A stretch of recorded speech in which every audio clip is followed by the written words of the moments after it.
This is Lawrence Martin. He was an Army captain and an elementary school teacher. His physical injuries from that day were visible. His internal scars were not. Tonight, a fifth grader's journey to learn more about her beloved teacher and how April 19th changed his life forever. U.S. Army recruiting. We were on the same floor as the snack bar.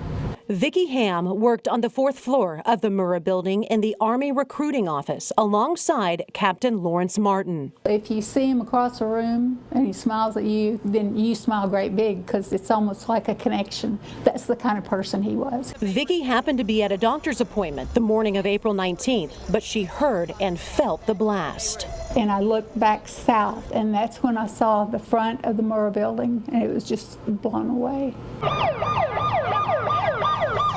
Captain Martin survived, but sustained life-altering injuries. Glass tore through tendons in his arm and severely damaged his eye. He always had a positive attitude, even when he was hurt and he came to work, and you know, he had scars and cuts, and I kind of thought he was in pain. And years later, Vicki played a role in Captain Martin testifying at the McVeigh trial. I had to speak up because Captain Martin was very well spoken. I said, I know a good witness for you. Captain Martin did testify, bravely sharing his pain with the courtroom, the world, all while sitting in the same room as the man who tried to kill him. We wanted to know more about Captain Martin's specific testimony. So we went through the Oklahoman archives at the Oklahoma History Center. It was former U.S. Army Captain Lawrence Martin's turn to tell them what the bomb destroyed. A co-worker ripped off his necktie and wrapped it around Martin's bleeding wrist. He had severed 12 tendons, 2 nerves, and an artery. Virtually my Army career is over. The article also details Captain Martin meeting with Sergeant Bill Titsworth, who was transferred to OKC. He had stopped by the office April 19th, a couple of weeks early, to introduce himself and his family, including his young daughter Kayla, who was killed. Captain Martin was discharged from the Army due to injuries sustained that day. He was a former Army officer. At the point in time I met him, I interviewed him for a teaching position I had open here at Cleghorn Elementary School. Captain Martin became Mr. Martin in August of 1998 as Cleghorn principal Bill Powell hired him to be a 5th grade teacher. He had taught previously before he went into the Army, and so he did have a background of understanding children, and that came forth in his interview.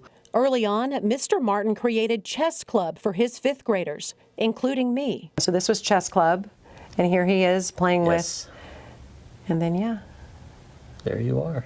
That's me. And I remember vividly the first day of class, Mr. Martin telling us about the bombing, his lasting injuries, and even sharing photos from his personal collection. And these were his copies? Yes. So these are pictures of the building after the bombing, and literally almost immediately after the bombing. Yeah. And I remember him, did he show, I think he showed these to us. Yes, he would have shown them to you. I remember he wanted us to know who he was and why he had the injuries that he did. Mr. Martin died just a couple of days after the chess club photo was taken. The wreckage is almost unrecognizable. Our KOCO cameras on scene of the crash near Memorial and MacArthur. The single-engine Cessna plummeted propeller first into the ground. The impact tore the plane to pieces and killed its pilot instantly. As I'm talking with you, I'm getting a sense that you kind of had a soft spot for him. Oh, well, I did. Maybe it's because he reminded me of his son.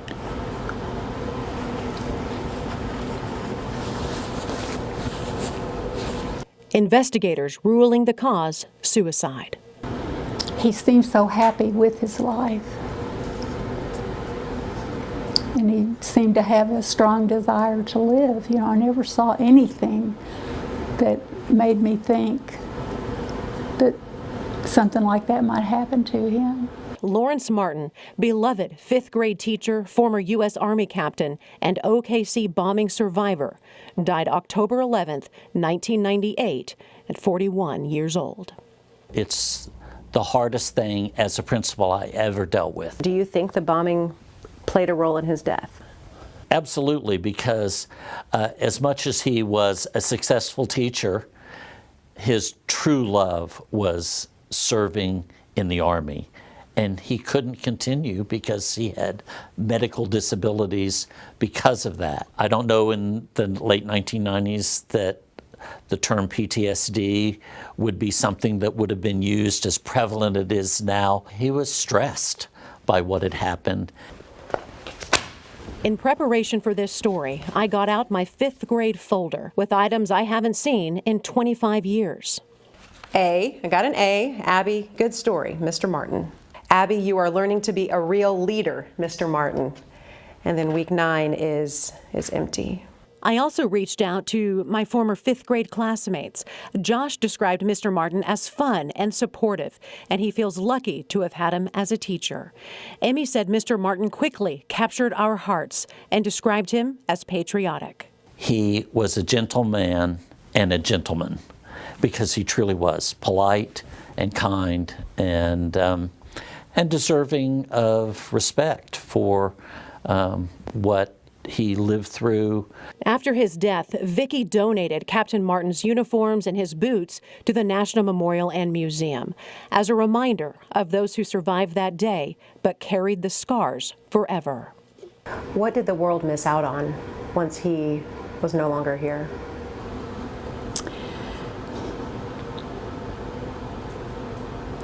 Well, they missed out on knowing such a wonderful person that carried peace and happiness with him in his soul. It radiated from him. And that's what they missed out on, is knowing the real Captain Martin.